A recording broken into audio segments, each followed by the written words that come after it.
Hey everyone, Josh here with Fresh Start Customs, and today I've been seeing a lot of questions about how you make your own material test array that looks like this in the bottom right corner. You can add your own materials by clicking this little plus button if you want to.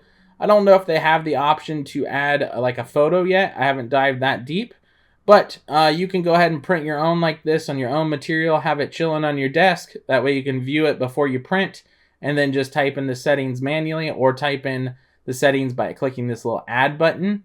And then you can add your own custom settings there. Super easy. So let me show you how to do this. It's super easy to create one of these. They've added this recently. They might have had it for a while. I haven't updated in a while.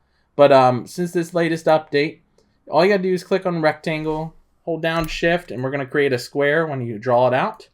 We're gonna say that's big enough, but you can resize your square if you want to. I'll just lock this and we'll make it like half an inch here, just for an example. So let's say that's how big we want, is a ½ inch square. Make sure you change it to fill engrave for your engraving. And then all you gotta do is come up to array. We're gonna click on material testing array. And then boom, right there is your material testing array in the background. You can customize it by either increasing the number of rows for speeds, or you can decrease them back down if you don't need as much. The default is 5 and 5 for power and speed. You can also reduce the speed limit too. So right now the slowest side is 10. That's pretty slow. That may end up causing burning on some of your material, like paper for example. Let's say we want to reduce that, or technically increase the minimum up to 30. So you can increase up to 30. As you can see over here on the left hand side, it changed from 10 to 30. And we're going to call that good, and we're going to hit confirm. It has now been created. This technically can print just like this on your material if you want to. If you want to make sure the settings all change, just click ungroup up here, and now you can select each square individually. This says 600 by 10. As you can see, it is 600 by 10 over here on the right, and then etc. whenever you click on each of these squares. Let's say your material does not work with the text here that says test array, like the score markers. You can always increase the power of that if you need to for your material. Super easy way I found is while it's ungrouped, just come down here to the colors, the new color section, select all of the orange color here, and then you can increase all of the settings for every score setting all at once if you need to do that.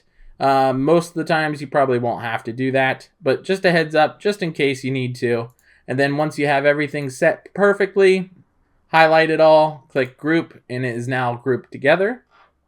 Keep in mind, it is going to perform each of these actions individually for your squares, and the more squares you add, the longer it'll take.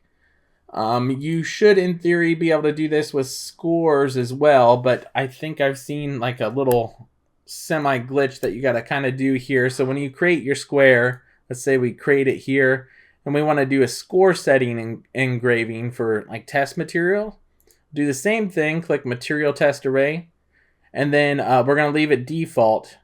Technically this should have all been hollowed out here, so it looks like what we need to do is go to cut and then back over to engrave to get it to look correct here. Let's go ahead and ungroup and make sure the settings are correct, and it does look like it's correct here. I'm not sure why it shows the line through the 600 if that's too fast of a speed for score.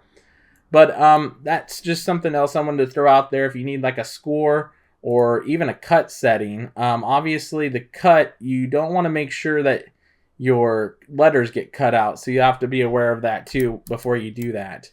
But with all that out of the way, that's pretty much how you create a material test array. It's going to be this right here. Super easy, super basic.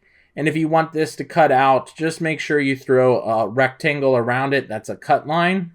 And just set it to cut, and whatever settings you need your material to be at to cut that out, so you have a smaller square versus a full sheet.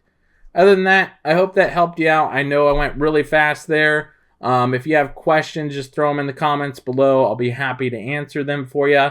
But it's a super basic thing. Hopefully I explained it as quickly and accurately as possible for you.